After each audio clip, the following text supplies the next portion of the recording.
오늘 제가 자존감 이야기로 두 번째 강의를 열려고 합니다. 자, 사실 제가 미국에서 아이들을 키울 때 미국 교육의 장점이 있잖아요. 제가 그중에 제일 부러웠던 게 바로 이거였습니다. 대한민국에서 듣지도 보지도 못했던 사실 우리 여러분 자존감이라는 거 오늘날 교육의 핵심 키워드예요. 근데 자존감 여러분 개념이 좀 모호하시지 않나요? 자존감이 뭔지 굉장히 이 가운데 내가 자존감이 강하다 하신 분 손 한번 들어보세요.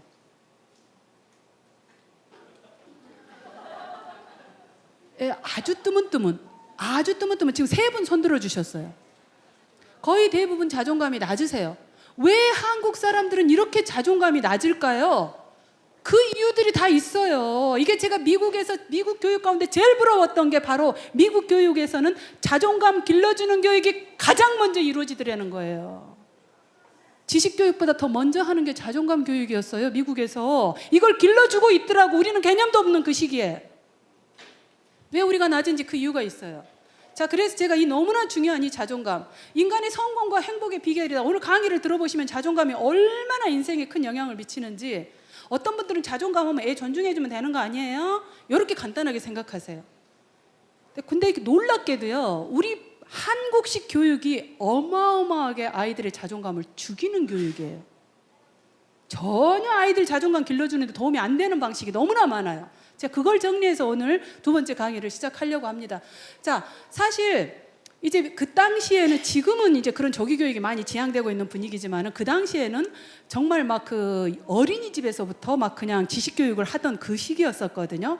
근데 이제 우리 큰아이가 만 5살에 미국을 갔다 그랬잖아요. 미국은 만 5살부터 공립교육이 시작됩니다. 유치원 과정부터. 자, 근데 유치원을, 나는 사실 사립유치원을 보낼 돈도 없는데 우리 애가 드디어 이제 유치원 이제 학교 교육이 시작이 됐어요. 당연히 이제 1, 2, 3 뭐 ABC 배워올 줄 알았죠. 근데 몇 달 동안을 이 사람들은 지식을 안 가르쳐요.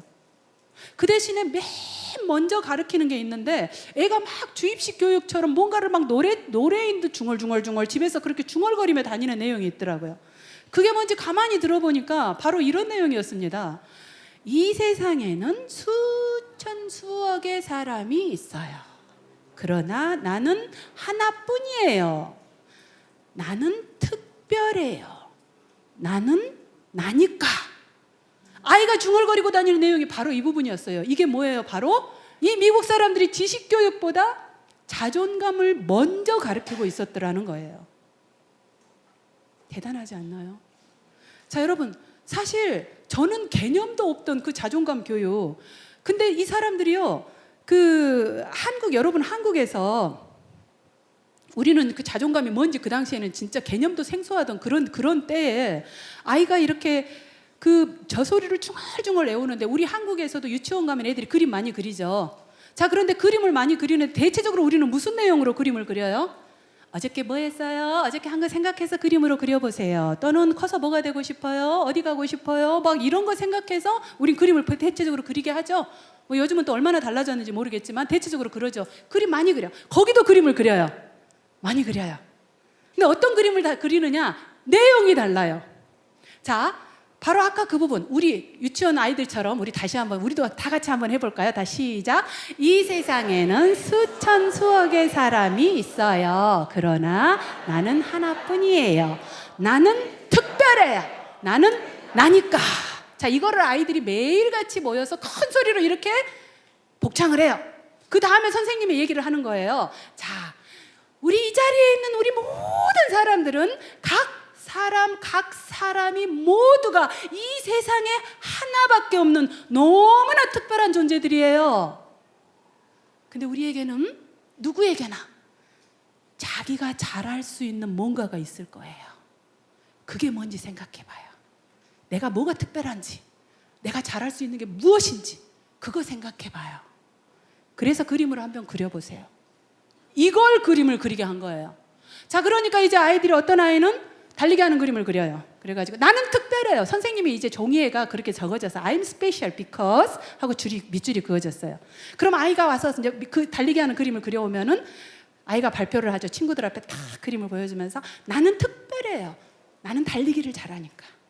어떤 아이는 노래하는 그림을 그려오겠죠. 나는 특별해요. 난 노래를 잘하니까. 그럼 선생님이 밑에다가 딱 적어주는 거예요. 그 아이가 특별하다고 생각하는 이유를. 자, 근데 그래가지고 선생님이 이 그림을 그냥 버린 게 아니라 그대로 모아서 나중에 책으로 묶어서 집으로 보내줬어요.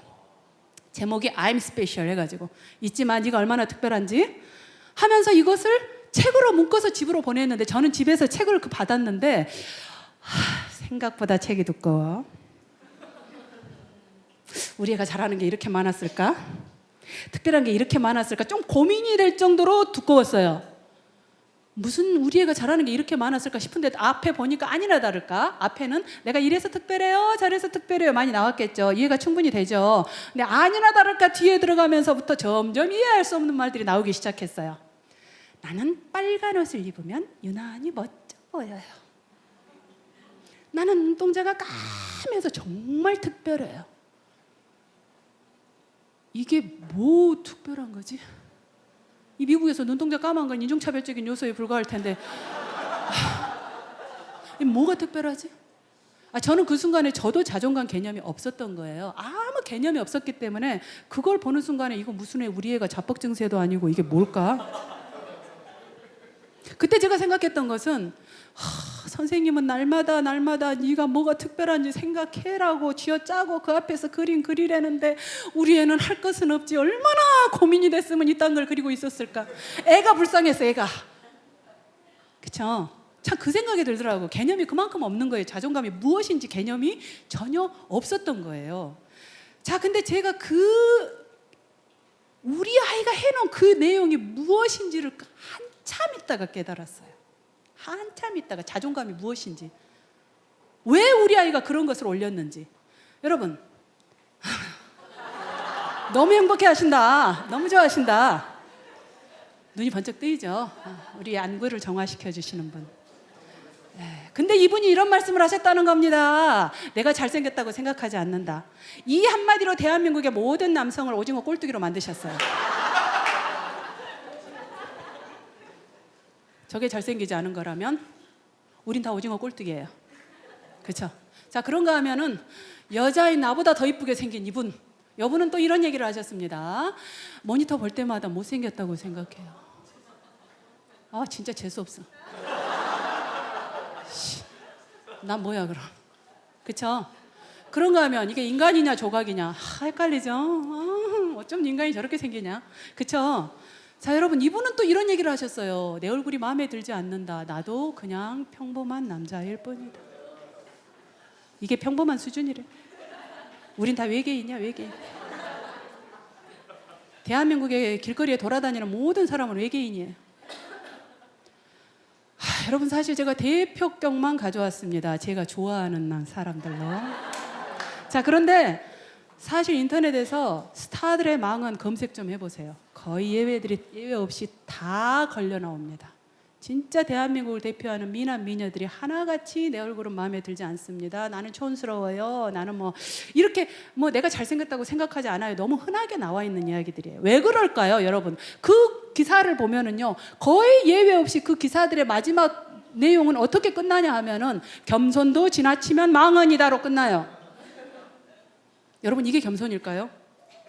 잘 생각해 보세요. 여러분, 겸손이라는 건 남 앞에서 나를 낮추는 거야.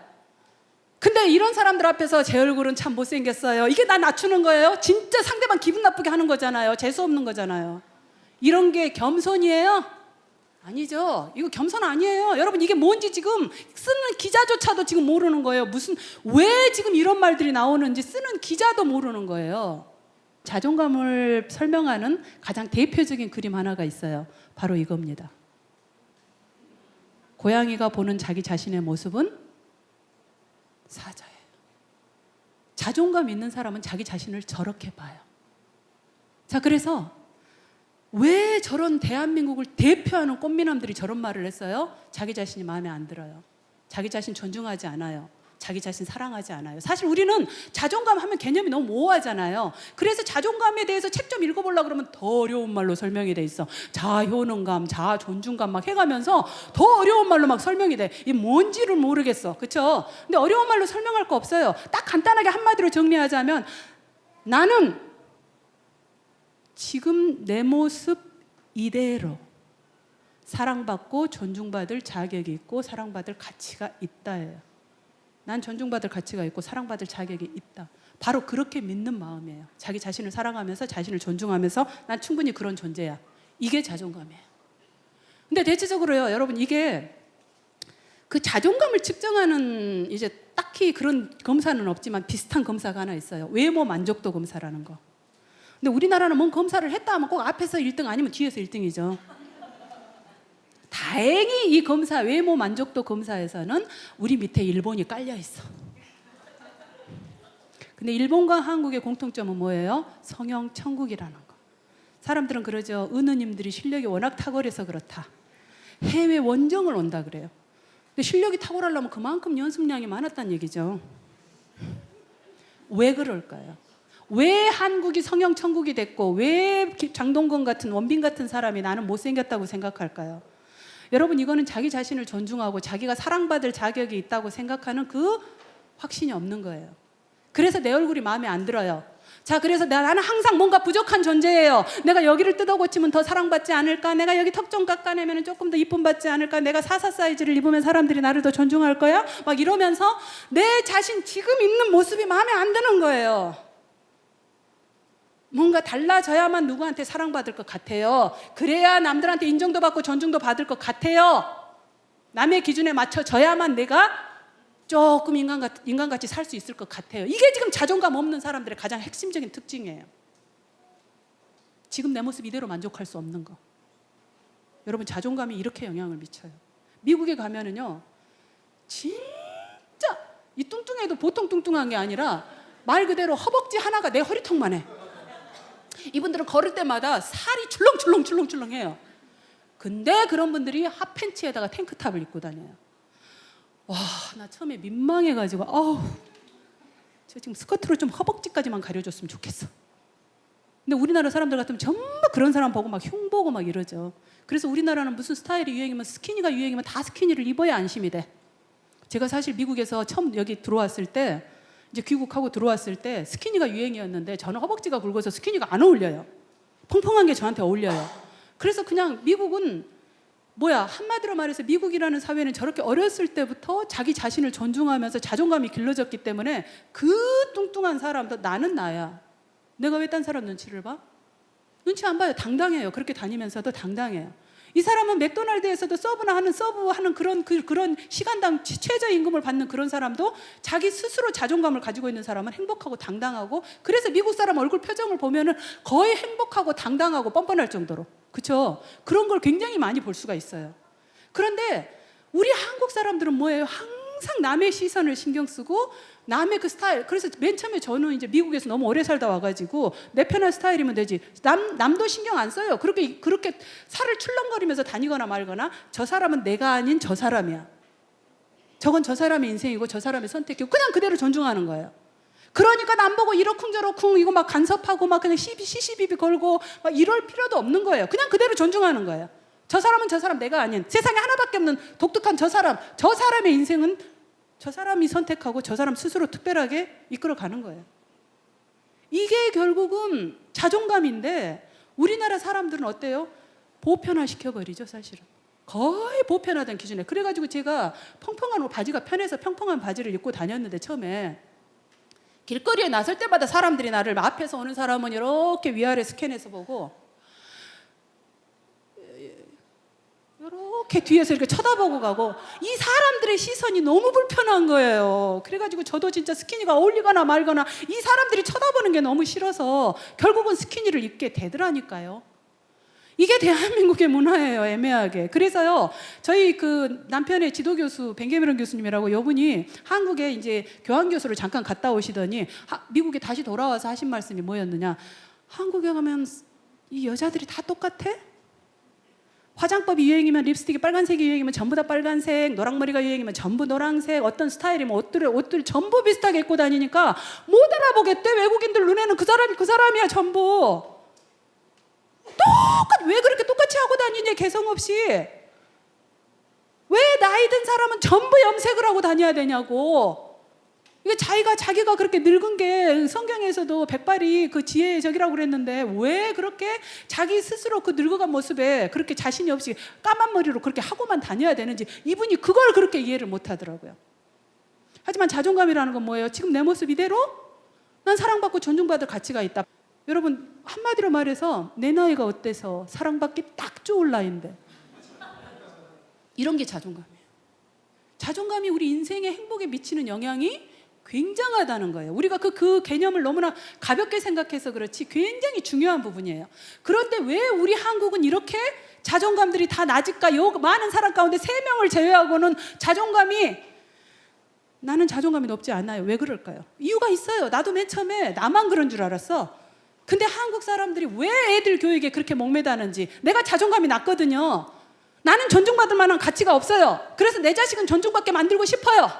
그래서 내 자식 존중받게 만들어서 그 자식 이렇게 키웠습니다. 나는 이런 엄마입니다 하면서 내가 존중받으려고 하는 거예요. 자존감 없는 엄마들이 아이들을 이렇게 더 힘들게 만들어요. 사실 자존감 강한 엄마가 자존감 강한 아이를 키운다고 해요. 자, 그런데 왜 대한민국이 이렇게도 자존감이 낮은가? 이거는 한국의 문화와 연관이 있어요. 아까 말씀드렸듯이 우리나라의 문화는 남성 중심, 어른 중심의 유교 문화예요. 아이가 존중받아요? 존중 못 받았어요. 제 어렸을 때, 물론 요즘은 안 그렇지만은 여기 좀 제 연령대라면은 분명히 어렸을 때 제일 많이 들은 소리가 뭐냐? 제발 튀지 마, 나대지 마, 좀 있는 듯 없는 듯 무난하게. 그 소리 많이 듣지 않았을까요? 정말 그런 소리 많이 들었어요. 우리는 튀면 안 되고요, 나대면 안 되고요, 특별하면 남하고 특별하는 것 자체를 거부당하고 살았어요. 제발 무난하게, 제발 튀지 말고. 희한하죠?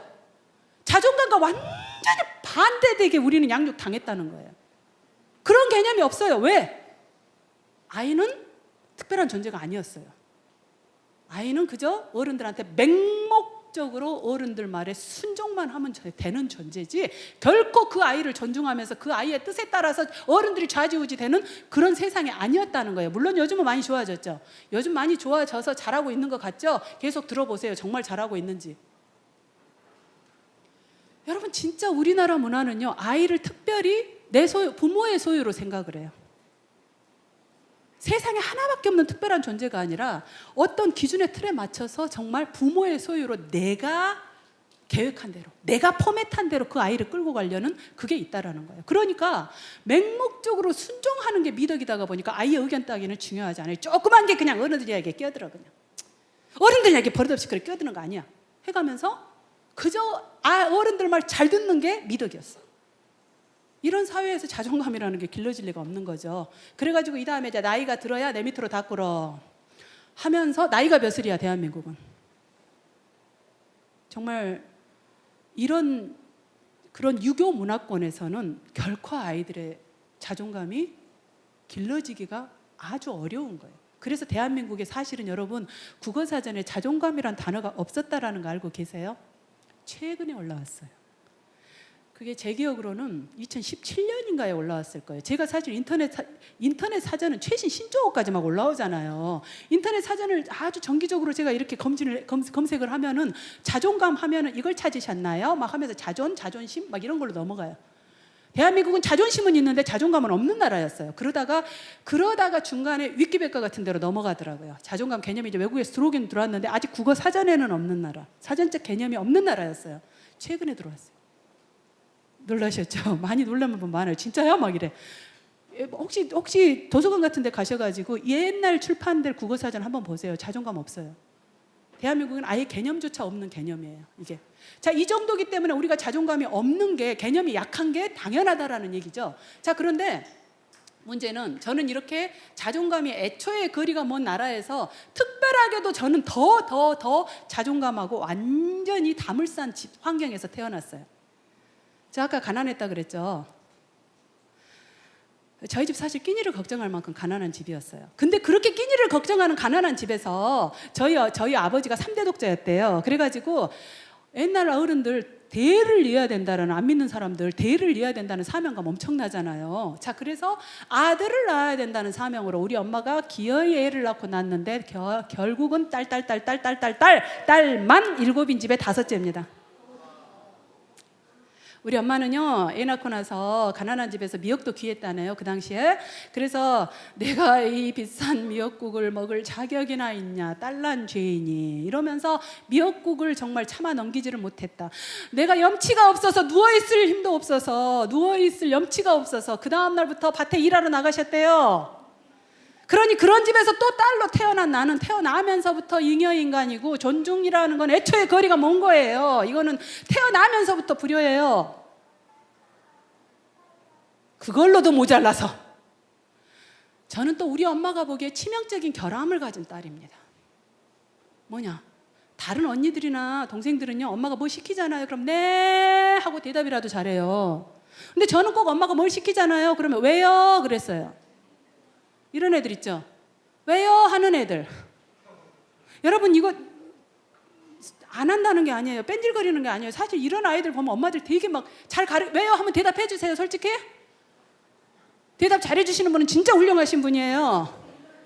왜요? 했을 때 혼 안 나면 진짜 다행이에요, 솔직히. 근데 저는 왜요? 했다 하면은 난리가 났어요. 날벼락이 떨어졌어요. 사실 이거는 안 하겠다는 것도 아니고 뺀질거리는 것도 아니에요. 제가 40대 중반이 넘어서 기질검사라는 걸 처음 했어요. 그랬더니 제가 논리적인 리더 타입이래요. 논리적인 아이는요, 그냥 이유가 알고 싶어요. 이유 없이 맹목적인 순종이 조금 어려운 게 논리적인 아이들이에요. 이 아이는 그냥 왜 그런지 그 이유를 알고 싶을 뿐이에요. 그래서 그 이유를 설명해 주잖아요. 그러면은 그게 동기부여가 돼가지고 더 잘할 수 있는 아이예요. 여러분, 왜라는 질문이 얼마나 건설적이고 얼마나 교육적이고 얼마나 좋은 질문인지 아시잖아요. 근데 대한민국 엄마들은 왜라는 질문을 불편해하세요. 왜 그랬을까? 저 역시도 우리 엄마한테 왜요라고 묻는 순간에 엄마한테 항상 뭔 소리 들었냐? 저 가시네가 가시네. 저거 좀 말끝마다 토를 달아. 시키면 시킨 대로 할 일이지. 왜 토를 달아? 왜? 이유가 왜 필요해? 엄마가 시켰으니까 해야지. 항상 그 소리 들었어요.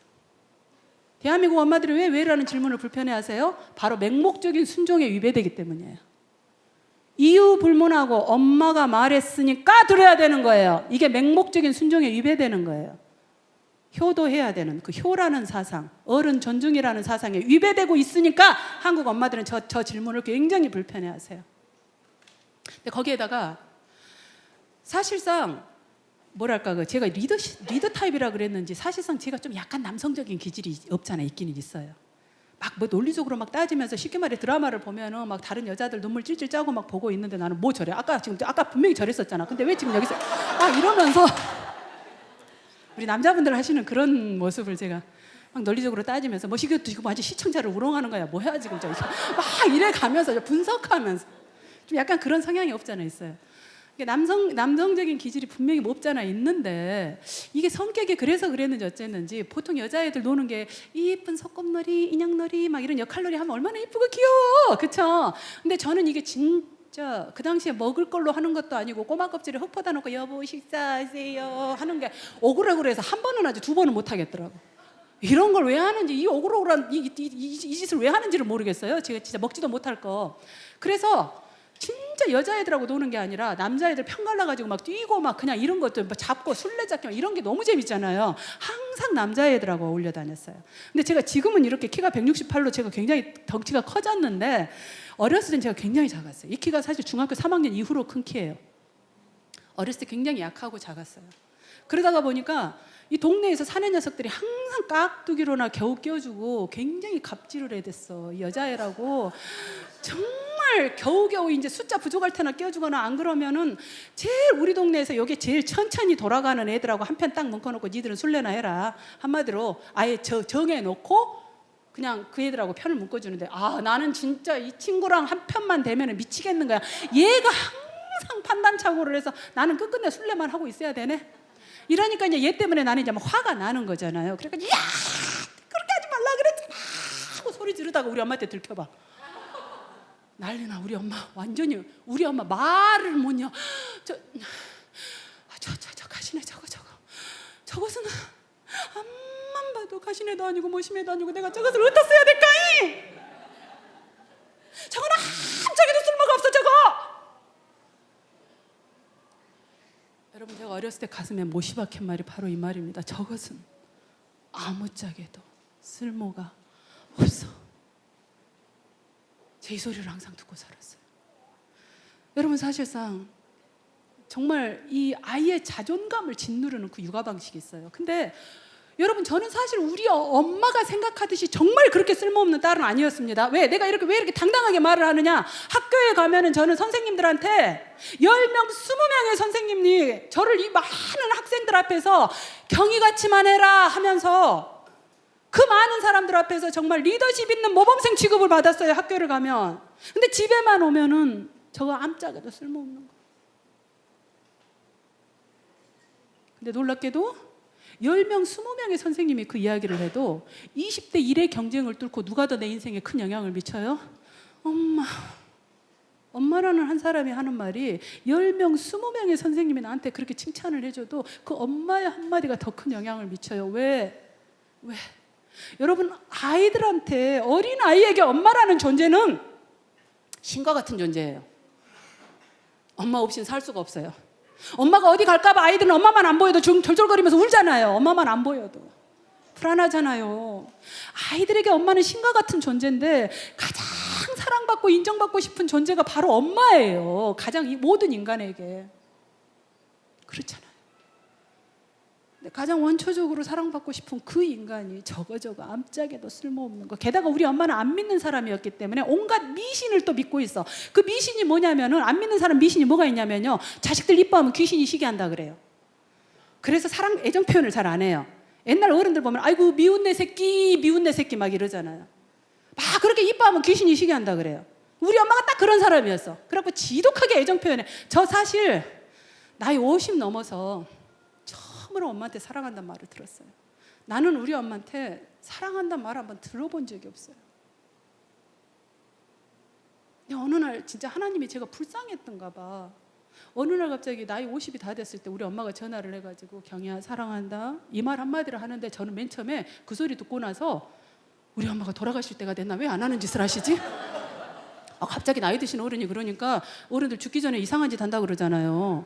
나 진짜 그 생각 들어서 우리 언니한테 전화를 했어. 그래갖고 언니 엄마가 이 소리 하는데 언니한테도 그랬어. 뭐 이상해 우리 엄마 막 이랬어. 그랬더니 우리 언니가, 우리 엄마가 그 소리를 해야 나한테는 안 했다? 이러는 거야. 진짜야 우리 엄마가 그 소리 했어 야 이러더라고. 저는 진짜 하나님이 나 불쌍해서 우리 엄마가 나한테 그 소리를 듣게 하셨나 싶어. 저 그 소리 처음 듣고요, 그날 하루 종일 울었어요. 얼마나 그 엄마의 사랑과 인정이 얼마나 그렇게 목이 말랐으면 나이 50이 다 된 내가 사랑한다는 말을 듣고 그날 하루 종일 울컥울컥 눈물이 쏟아지더라고. 근데 그 표현이 그렇게 인색하셨던 거야. 우리 엄마가 마음이 없어서 그랬을까? 아니에요. 여러분, 사실 엄마한테 이렇게 쓸모없는 딸이라는, 그렇게 엄마한테 사랑한다는 말을 듣지 못하고 쓸모없는 딸이라는 소리를 듣다가 보니까 저는요, 어렸을 때부터 아무리 학교에서 칭찬을 해줘도 나는 진짜 엄마한테조차도 사랑받을 수 없는 존재라는 생각이 드는 거예요. 엄마한테조차 사랑받을 수 없는 나는 이상한 아이. 저도 사실 많이 노력했어요. 엄마한테 사랑 받아보려고, 엄마한테 이쁨도 받아보려고 막 그냥 막 수 놓고 여성다운 일들 막 그런 거 하느라고 막 바느질하고 막 수 넣고 막 뜨개질하고 요리도 해보고 진짜 엄마한테 이쁨 받아보려고 했는데, 진짜 제 엄마가 이제 나중에 어렸을 때는 철딱선이 없어서 왜요 하다가 나중에는 이제 엄마한테 그렇게 하면 혼난다는 거 아니까 이제 왜요 소리 안 하죠. 안 하는데도 내 머릿속에서는 왜 그러지? 바로 딱 튀어나와. 왜 그러지? 자, 그런 생각이 들 때마다 나는 왜 그럴까? 진짜 나 이상한가 보다. 엄마가 하지 말라는데 나는 왜 이 생각이 저절로 드는지, 내 자신이 이상한 사람이라는 생각이 드는 거예요. 이렇게 자존감 낮은 사람의 특징이 뭔지 아세요? 남의 눈치를 봐요. 왜? 어렸을 때부터요, 결국 내가 깨달은 건 뭐냐? 나라는 사람은 있는 그대로 사랑받고 존중받을 가치가 있는 게 아니라, 저 사람은 나를 모범생이래네, 엄마는 나 쓸모없대네. 자, 그러니까 어떻게 돼? 저 사람은 나를 어떻게 생각할까? 저 사람은 나를 어떻게 평가할까? 이러면서 그 사람의 판단에 신경을 써요. 그 사람들이 나를 어떻게 평가하는지, 저 사람한테 좋은 소리를 듣기 위해서 내가 내 인생을 사는 게 아니라 저 사람의 기준으로 살아요. 당당하게 내 인생을 사는 게 아니에요. 저 사람한테 미운 소리 안 들으려고 저 사람한테 기준에 맞춰서 사는 거야. 내 성격도 아닌데 우리 엄마한테 이쁨 받으려고 수놓고 앉아있고 그것처럼 억지로 그렇게 하는 거예요. 근데 내 성격이라는 게 그렇게 툭툭 튀어나오는데 그 순간마다 나는 내가 이상한 사람. 그러다가 보니까 또 하나 여러분, 완벽주의자들이 되게 좋은 것 같죠? 완벽주의자는 거의 대부분 자존감이 낮은 사람입니다. 왜? 인간이 완벽할 수가 없죠. 인간이니까 완벽할 수 없는 거예요. 그런데 내가 실수를 하면 그것 때문에 저가 쓸모없는 거 저거 아이고 네가 하는 것이 그렇지. 이 소리 듣는 게 싫어요. 그러니까 실수를 하면 내 자신이 못 견뎌요. 미쳤어 내가 왜 그랬을까 진짜. 더 잘할 수 있었는데 왜 내가 저것 때문에 저런 평가를 받아야 되는지 미치겠는 거예요. 그게. 대한민국은 실수에 관대한 나라가 아니에요. 요만한 실수만 해도 뭐라 그래요? 그만한 거 하나도 못하냐. 아이고 뭘 믿고 일을 맡기겠냐. 요 소리 들어요. 큰일에 실수하면 뭐라 그래요? 그런 중요한 일에 정신 안 차리고 뭐해? 큰일 날래네 저거 한짝에도 쓸모가 없어 진짜. 뭔 일을 맡길 수가 없어. 항상 이 소리를 듣고 살아요. 큰일이나 작은 일이나 실수에 관대한 나라가 아니에요. 대한민국이. 이상하게 군기 잡는 문화. 여러분 근데 잘 생각해 보세요. 그렇게 군기 잡는 문화에서 말이에요. 여러분 그렇게 막 긴장했을 때 실수를 더 많이 해요? 아니면 긴장이 풀렸을 때 실수를 더 많이 해요? 사실 인간은 긴장했을 때 더 많이 실수를 해요. 잘하려고 하면 할수록 더 실수하고 긴장했을 때 더 많은 실수를 해요. 근데 왜 우리나라는 그렇게 군기 잡는다고 그렇게 그냥 바짝 사람을 긴장을 시키는지. 제가 미국 가서 놀라운 걸 배웠잖아요. 미국 사람들이 잘 쓰는 말 중에 하나가 Nobody's perfect 이런 소리를 해요. Nobody's perfect. 한마디로 인간은 완벽한 인간이 없다. 인간이기 때문에 불완전한 거다. 인간은 불완전한 존재고 세상에 완벽한 존재는 하나님밖에 없다. 자, 그래서 이 사람들이 자주 쓰는 말이 Nobody's perfect이에요. 근데 제가 영어를 잘하지를 않아요. 제가 사실 상업계 나왔다 그랬잖아요. 상업계 특별히 야간. 그러다가 보니까 야간에서는 아까 영어가 제가 교양 과목이라고 그랬죠. 특히 야간에는 다 나같이 가난한 사람이 와요. 겨우겨우 고등학교 졸업장 따서 어디 취업이라도 하려는 그런 애들이 오거든요. 그러니까 우리 영어 선생님이 저는 영어를 너무 즐겁게 배웠어요. 남들 그렇게 힘들어하는 영어 시간에 장기자랑 하면서 노래자랑 하면서 막 그냥 선생님이 항상 우리한테 한 얘기가 뭐였는 줄 알아요? 니까지 것들이 미국 가볼 일 있겠냐? 영어 배워봤자 어디다 쓰겠냐? 평생 미국 사람하고 말 한마디 해볼 일 있겠냐? 이러면서 대놓고 영어 시간에 그렇게 즐겁게 놀았어요. 제가 미국 가서 얼마나 그 선생님 욕을 했을지. 그 선생님 덕분에 오래 사실 거예요. 이러다 보니까 제가 영어를 잘 못하는데 먹고 살아야 되잖아요. 그 영어 실력으로 나가서 일해야 되는 거예요. 영어 발음만 조금만 못 알아들어도 거꾸로 해석해요. 이러다가 보니까 진짜 말 그대로 can하고 can't 발음이 이 사람들이 이렇게 정확히 해주질 않아요. 내가 한 번은 영어를 잘 못해서 말을 거꾸로 알아들었어요. 실수를 했는데 상당히 큰 실수였어요. 그날 나는 해고를 당해도 내가 할 말이 없다 할 정도로 조금 큰 실수여서 나는 그날 각오를 했어요. 오늘 해고당하겠구나 싶었어요. 근데 그때 그 미국 상사가 놀랍게도 저한테 와서 해준 이야기가 있어요. 야, 너도 실수하는 거 보니까 사람 맞네. 그동안 하도 실수를 안 하니까 네가 사람인가 싶었는데 오늘 실수하는 거 보니까 너 사람 맞네. 그러면서 그 유명한 말 한마디. Nobody's perfect. Forget it. 잊어버려. 네가 생각한다고 달라질 거 아무것도 없어. 긴장 풀고 앞으로 실수 안 하면 되지. 이러는 거예요. 그래서 제가 긴장 풀고 더 내 멋대로 했을까요? 얼마나 고마웠겠어. 얼마나 세상에 눈물 나더라고. 뭐 이런 게 다 있나 싶더라고. 눈물 나서 너무 고마워서 진짜 얼마나 제가 열과 성을 다해서 충성을 했겠습니까? 여러분 인간이 이렇게 실수에 관대하게 이렇게 해주는 게 오히려 정말 그 사람을 향해서 관계가 맺어지면서 훨씬 더 자발적인 충성을 이끌어낼 수 있는 건데 우리나라는 결코 실수에 관대한 나라가 아니죠. 이러다가 보니까 저는 실수하는 걸 두려워하면서 정말 실수만 하면은 막 제 자신이 견디지를 못하고 몇 날 며칠 그 사람은 이미 잊었을 거야 어쩌면. 근데 내 자신이 못 잊어요. 그렇죠? 마트에 가서 실수하면 앞으로 그 마트 안 가. 아는 사람 만날까 봐. 막 그러지 않나요? 솔직히 그럴 때 많지 않나요? 참 자존감 없는 사람이 이렇게 힘들게 살아요. 당당하지 않아요. 자, 그런데 그러면 우리 엄마는 정말 내가 그렇게 미웠을까? 왜 우리 엄마는 내 인생을 이렇게 힘들게 만들었을까요? 우리 엄마가 내가 그렇게 미워서? 아니요. 제가 사실 이 짧은 시간에 이야기 하려다 보니까 갑자기 3시간에 우리 엄마 이상한 사람 만들어 놨는데, 저 솔직히 말해서 우리 엄마 굉장히 책임감 강하시고, 솔직히 아이고, 딸만, 원치 않는 딸만 7을 낳아가지고 입만 늘었지만 서도 우리 엄마 그랬어요. 딸로 태어난 게 니들 죄냐 내 죄지. 자, 이러면서 우리 엄마 굉장히 책임감 있게 열심히 사신 분이에요. 근데 왜 그런 엄마가 나한테 평생 이런 상처를 주셨을까요? 그 이유가 있죠. 왜? 우리 엄마 지금 90이 다 되셨거든요. 자, 우리 엄마가 생각하는 가장 이상적인 여인의 삶이 있어요.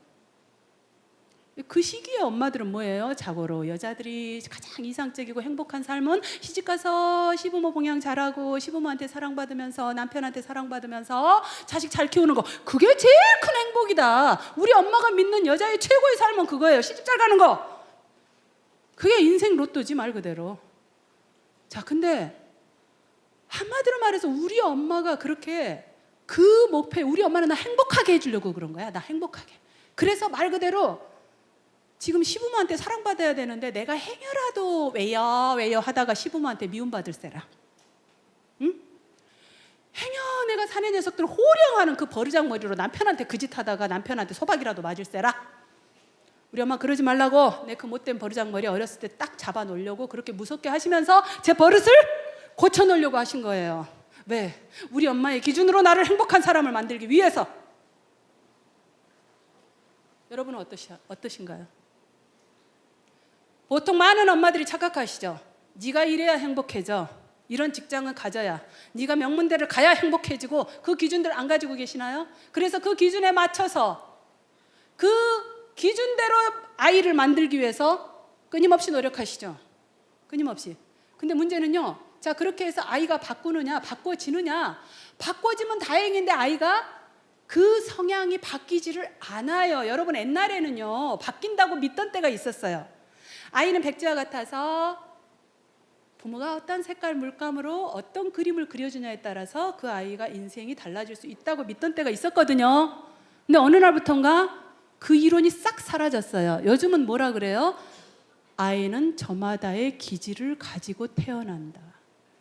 그 기질대로 키워라. 요즘은 그렇게 말해요. 그렇죠? 왜 이렇게 됐을까요? 왜 이렇게 확 바뀌었을까요? 아니, 사실 부모의 노력으로 그 아이를 바꿀 수 있다면 우리 아이 4명은 성격이 똑같아야겠죠. 왜? 아니, 똑같은 공장에서 똑같은 재료로 똑같은 숙성기간 거쳐가지고 생산해가지고 똑같은 음식 먹고 똑같은 환경에서 똑같이 키웠는데 똑같아야지 애들이. 근데 여러분 똑같아요? 여러분 형제자매 또는 여러분 자녀들 똑같아요 애들? 다 다르잖아요. 다. 안 똑같아요. 결코 바뀔 수가 없는 거예요. 그렇게 해서 달라질 수가 없는 거예요. 그렇죠? 제 동생 쌍둥이 났어요. 쌍둥이는 다르게 키우기가 더 어려워. 같은 시간에 분유도 같은 브랜드 먹었어요. 옷도 똑같은 옷 입었어요. 둘이 싸우니까. 똑같은 옷 입혀야 안 싸우거든 둘이. 똑같은 장소 데려갔고 똑같은 시간에 똑같은 음식 똑같은 브랜드 똑같이 했는데 그 2명이 너무 달라. 그렇죠? 이러니까 어떻게 돼? 애들은 부모 교육으로 달라지는 게 아니다. 그래서 이제는 기질대로 키워라. 이 아이는 이 기질로 태어나고 이 아이는 이 기질로 태어나고. 이제는 학자들도 그렇게 말을 해요. 안 바뀌는 이유가 뭘까요, 여러분? 그건 하나님이 그렇게 만드셨으니까. 하나님의 뜻대로, 하나님의 계획대로 하나님이 만드신 거예요. 근데 감히 유모가 그 아이의 성격을 뜯어 고쳐요? 하나님께서 애초에 그렇게 플랜하셨고 그 아이는 그 성품으로 하나님의 원하시는 대로 쓰시기 위해서 지어놓으신 모습이에요. 근데 그 모습을 우리 인간들이 바꾸려고 하는 거야. 엄마라는 인간들이. 그렇죠? 자, 그래서 여러분 정말 이 우리가 타고난 기질은 바뀌지 않는다라는 거. 그런데 정말 그 속에 하나님의 뜻이 있을 텐데 우리는 그거를 자꾸 내가 원하는 대로 뜯어 고치려고 해요. 근데 이게 안 바뀐다니까요. 여러분 생각해봐요. 우리 엄마는 내가 그 논리적인 성격, 그 정말 왜요 하는 거, 막 사내 녀석 호령하는 것 때문에 내가 불행해질 거라고 걱정했어요. 근데 여러분 그게 하나님이 주신 제 재능이에요. 그래서 저는 논리적인 성격이기 때문에 아이와 부딪힐 때마다 왜 그럴까 뭐가 잘못됐을까 어떻게 해야 되지, 하나님은 어떻게, 성경은 어떻게 하셨지, 계속 왜를 생각하면서 그 답을 찾아가요. 그게 제 재능이에요. 그래서 제가 책도 쓴 거예요. 그런가 하면은 사내 녀석들 호령하는 그 기계로 수백 명 모아놓고 제가 강의하는 거예요. 방송국 카메라가 사방에서 저를 둘러싸도 저는 그 앞에서 제가 강의할 수 있는 거예요. 그게 하나님이 저를 쓰시고자 하는 목표였고 그게 하나님의 계획이었고 그래서 하나님은 거기에 필요한 정확한 성품을 저한테 주셨던 거예요. 이걸 우리 엄마가 뜯어고치려고 했어요. 될까요? 우리 남편은 거꾸로예요. 우리 남편은요 굉장히 이제 우리 제자도 계시니까 아시겠지만 저희 남편 성격 상당히 좀 온화하시죠. 그렇죠? 상당히 온화하고 인격적이라는 소리를 듣습니다. 예, 좋게 말해서 온화한 거지 조금 나쁘게 말하면 사실 우리 시아버지를 닮았어요. 우리 시아버님이 한마디로 말을 해서 이제 우리 시아버님이 공장을 하셨는데 이게 그 공장을 하면 이제 그 사람들이 외상을 하잖아요. 외상을 하느라고 이제 집안에 생활비가 없으면 우리 시어머님이 생활비 좀 외상값 좀 받아와라. 그 이유 없는 사람 어딨어? 뭐 등록금 내야 돼, 뭐가 어째서 조금만 기다려줘. 우리 시아버지가 한 푼도 못 받고 오는 거야. 마음 약해가지고 마음 약해서 모진 소리 한마디를 하지 못하고 자기가 챙겨야 될 거 제대로 챙기지 못하고 맨날 사람들한테 당하면서 그렇게 하다가 보니까 우리 시어머니가 얼마나 그 성격에 그러다가 쫄딱 망해가지고 집구석에 식구들이 절뿔뿔이 흩어져 살아야 되고 제 남편은 중학교 때부터 완전히 이 집 저 집 전전하면서 가족하고 살지도 못하고 이 정도 되면 군대 면제 받더라고. 자, 그 정도로 하다가 보니까 우리 시어머니 입장에서는 이 온화한 남편의 성격, 온화한 남자의 성격이라는 게 얼마나 치가 떨렸겠어요, 우리 시어머니는. 그래서 우리 시어머니는 남편은 절대 그렇게 키우지 않아야겠다. 하나 있는 아들 내가 절대 남한테 당하지 않게 키워야 되겠다. 아주 그냥 카리스마 있는 남자로 키우겠다. 이래가지고요. 어렸을 때부터 뭐 태권도, 뭐 유도, 합기도 할 거 없이 온갖 그래가지고 사실 남편하고 저하고 초등학교 6학년이 같은 동창이에요. 같은 교실에서 공부하면서 참 죽으라고 싸우던 사이인데 사실 제가 어렸을 때부터 제 유단자였어요. 검정띠 유단자였어. 그러다가 보니까 정말 우리 시어머니는 남한테 당하지 않게 어떤 사람이 와도 먼저 그냥 공격을 해서 이겨내는 그런 사람으로 키우기 위해서 자 그래가지고 제가 그 비리를 다 알아요. 우리 남편 어렸을 때 유리창 깨기 선수였어요. 애들이 야 제 남편 이름이 임용섭이거든. 영섭아 그 2단 발차기 한번 해봐. 그러면 하야 하다가 힘 조절 안 돼가지고 유리창 깨놓고 영섭아 너 이것도 부실 수 있어? 그러면은 뭐 그냥 박살 내놓고 이래가지고 우리 시어머니 항상 그 다음날 와서 이제 수리해 주시고 유리창 끼워주시고 하면서도 우리 시어머니는 그게 남성다운 거고 그게 지금 내가 잘 키우고 있다고 생각하신 거예요. 그래서 혼을 안 내셨죠. 절대. 그러니까 어린애 입장에서는 그런 짓을 해도 혼이 안 나네? 그러니까 이제 뭐가 절제가 되겠어요. 한없이 그런 짓을 해도 되는 줄 알지. 자 근데 문제는요 우리 시어머니는 이제 절대 남한테 당하지 않겠지 했는데 문제는 얘가 기물 파손은 잘하는데 사람하고 싸움이 붙으면 못 때려 사람을. 사람은 차마 못 때리네. 성격이 바뀌지 않는 거죠.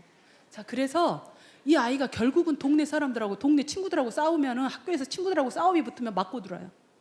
그럼 우리 시어머니가 맞고 들어온 아들을 보면은 그때 기물 파손할 때는 화가 안 났는데 맞고 들어오는 걸 보면 화가 나는 거야. 내가 맞고 다니지 말라고 드린 돈이 얼만데. 우리 남편은 맞고 왔다는 이유로 더 맞아요. 한 대.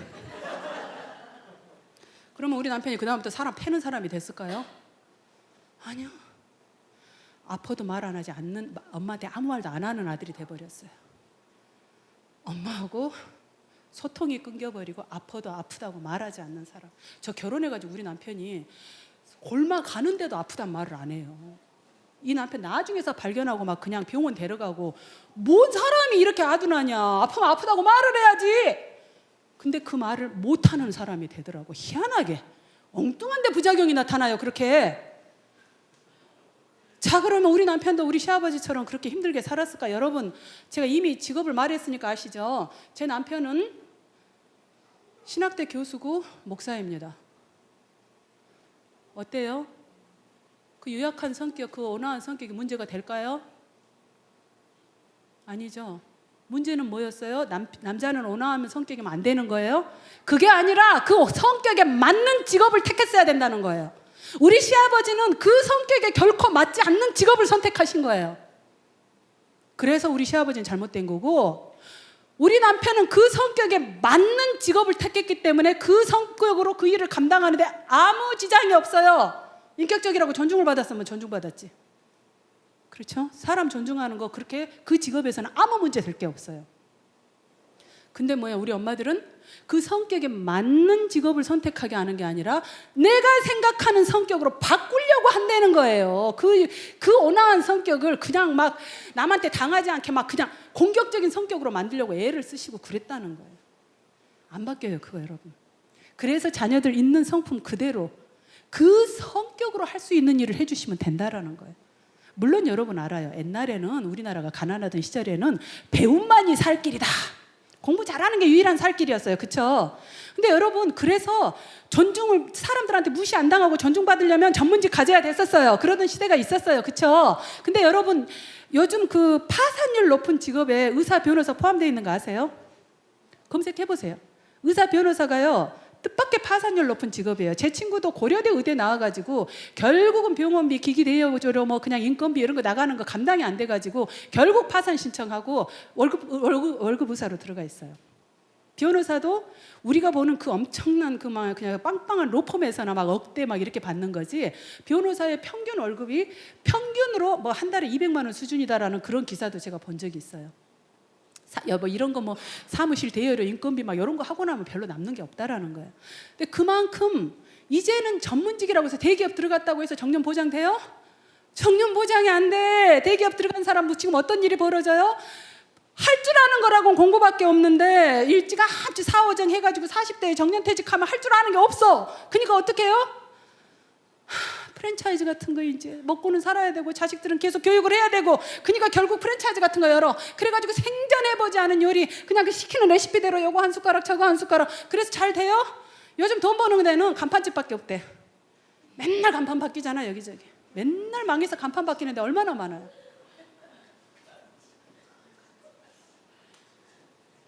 대기업조차도 이제 안전한 직업이 아니에요. 전문직도 이제는 워낙에 의사, 변호사 넘쳐나가지고 장담 못하는 직업이 됐어요. 그렇죠? 근데 여러분 세상이 어느 정도로 바뀌었냐? 문제는 우리 옛날에 딴따라라고 막 무시했던 직업 요즘 무시 당하나요? 요즘 뭐라고 불러? 엔터테이너. 돈과 명예와 부와 모든 걸 거머쥔 존중받는 직업. 아이들의 워너비. 그렇죠? 그런 직업이 됐죠. 옛날에 말이에요. 주방장이라고 무시받던 그 직업 요즘 뭐라 그래요? 셰프. 엄청 사람들한테 존중받는 직업. 아이들의 정말 꿈이 됐어요. 그렇죠? 자, 옛날에는 말이에요. 참 무식하고 공부 못하는 애기나 운동해라 했죠. 요즘 누가 운동선수 무시해요? 그렇죠? 자, 그런가 하면 옛날에 남의 머리나 만진다고 천하다고 생각했던 미용사 요즘 뭐라 그래요? 헤어 디자이너, 헤어 아티스트. 여러분 요즘은 떡볶이 소스 하나만 잘 만들어도 성공할 수 있는 세상이 됐어요. 다행이죠. 여러분 하나님께서 그 아이에게 주신 재능이 머리에가 있을 수도 있고 혀에가 있을 수도 있고 다리에가 있을 수도 있고 귀에가 있을 수도 있고 목소리에가 있을 수도 있고 그 하나님께서 주신 재능이 어디에 있을지 그걸 찾아내는 게 이제는 쉬워졌다는 거예요. 옛날에는 무조건 머리 하나로 평가를 하려니까 너무 힘들었어요. 그렇죠? 하지만 이제 세상 바뀌었으니까 제발 그 고정관념에서 좀 벗어나고 머리가 재능이 아니라 다른 데 있는 아이한테 제발 그러지 말자는 거예요. 그래서 그 재능 좀 찾아주자는 거예요. 이게 결국은 그 아이 하나님께서 주신 그 아이가 정말 당당하게 자기 재능으로 정말 행복하게 살아갈 수 있는 그걸 부모들이 막 바꾸려고 한다는 거야. 그 아이를. 그래서 아이들은 정말 아이는 아이대로 힘들어하고 엄마는 엄마대로 엉뚱한 데 찜 빼고 아이들과의 관계는 망가지고. 자, 근데 여러분 장점은 볼록렌즈로 보고 단점은 오목렌즈로 보라는 말이 있어요. 근데 우리 한국 엄마들은 대체적으로 뭐가 크게 보여요? 단점이 크게 보여요? 장점이 크게 보여요? 단점을 크게 봐요. 그래서 한국 엄마들은요 거의 대체적으로 단점을 보완하는 교육을 해요. 그렇죠? 너는 그림을 못 그리니까 너는 미술학원 다니고 너는 몸이 약하니까 태권도 학원 다니고 이래요. 그렇죠? 근데 생각해봐. 애초에 그림을 못 그리는 아이가 미술학원에 간다고 해서 아무리 잘해봤자 평균을 하면 잘하는 거지 걔가 화가 될 확률이 있어요? 없어요? 없어요.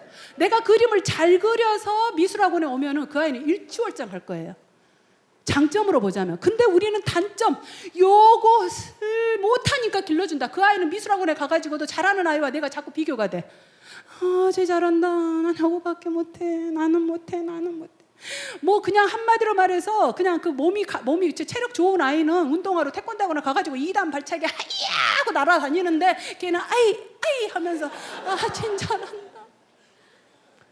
난 못해. 그러니까 요즘 어린아이들 가운데 나는 못해요 하는 아이들이 꽤 많아요. 사실 어린아이는 세상을 모르기 때문에 하룻강아지 뭐 무서운지 모른다고 나 다 알아. 나 다 알아. 내가 다 할 수 있어. 사실 이런 나이거든요. 근데 그 어린아이가 벌써부터 나는 못해요. 나는 못해요. 이런 아이는 왜 그랬을까? 장점을 봐주고 길러줘야 이 아이가 당당하고 자존감 강한 아이로 클 건데 계속 단점을 찾아. 계속 단점을 찾아.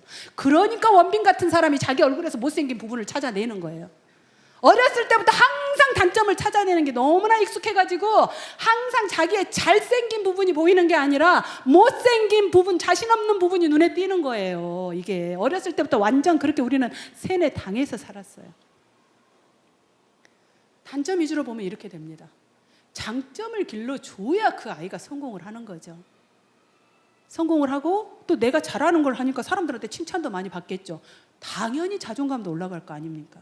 단점 위주의 교육은 자존감하고는 아무 상관이 없어요. 그리고 쓸데없는 낭비예요. 중학교 들어가면서부터 그런 거 계속 시키는 사람 없거든. 그렇죠? 자, 그렇기 때문에 장점을 먼저 봐달라고 하는 거예요. 실질적으로 짐 클립턴이라고 갤럽 잘 아시죠? 여론조사 리서치 기관. 맨날 요즘 그 여론조사, 그 한국 갤럽의 여론조사 결과 잘 나오죠. 사실 세계적인 기업이에요. 한국 갤럽은 한국의 지사이고.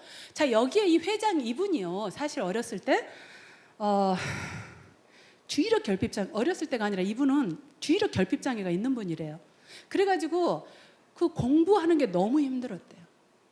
교수 말에 막 집중하기도 어렵고 들어도 뭔 소리인지 잘 모르겠고 자기는 정말 공부를 하는데 그 공부가 너무 고통스럽고 힘들었대. 근데 이분이 진짜 행운아인 건 뭐냐면 아버지가 뛰어난 교육 심리학자예요. 아버지가 어느 날 아들을 지켜보다가 이런 말을 했다는 거예요. 너의 약점은 절대 고쳐지지 않을 것이다. 하지만 너의 강점은 무한히 개발될 수 있다. 저 말을 하시면서 아들한테 아버지가 보는 너는 공부 쪽보다는 영업을 참 잘할 것 같다. 이 추천을 해주셨대요. 그래서 아들이 영업직으로 뛰어들었는데 놀랍게도 그 숨겨진 잠재력이 발휘를 하면서 기가 막히게 성공을 거두기 시작하는 거예요. 그래서 저 아들이 세계적인 기업의 회장까지 된 거예요. 이분이 나는 아버지한테 많은 빚을 졌다. 아버지가 아마 교수쯤 되면 이제 자기도 공부해야 된다라는 그런 생각에 아마 공부를 자기 재능이 뭔지도 모르고 했을 때 그 하고 있을 때 아버지가 정확히 자기의 재능을 보고 이끌어 주셨다는 거예요. 이게 필요한 거예요, 여러분. 근데 정말 실질적으로 그 이제 우리나라에서는 자존감이 뭐 전혀 거리가 먼 나라인 것 같은데 자존감 길러주는 것과 조금 비슷한 개념이 하나가 있죠. 뭘까요? 기사 알려준다는 거 있죠. 내 새끼 금사라기 같은 내 새끼. 아이고 막 이런 굉장히 귀하게 여겨주는 것 같은 그런 거 있죠. 그러면 우리 한국에서도 어렸을 때부터 자존감을 키워줬었을까? 자, 이런 기사 알려준다라는 방식은 과연 자존감과 연결이 될까요? 그게 문제인 거죠. 근데 이 기사 알려주기에는 함정 하나가 있어요. 문제점이 딱 하나가 있는데 그게 뭐예요? 바로 타인은 상관없어요. 내 새끼만 귀해요.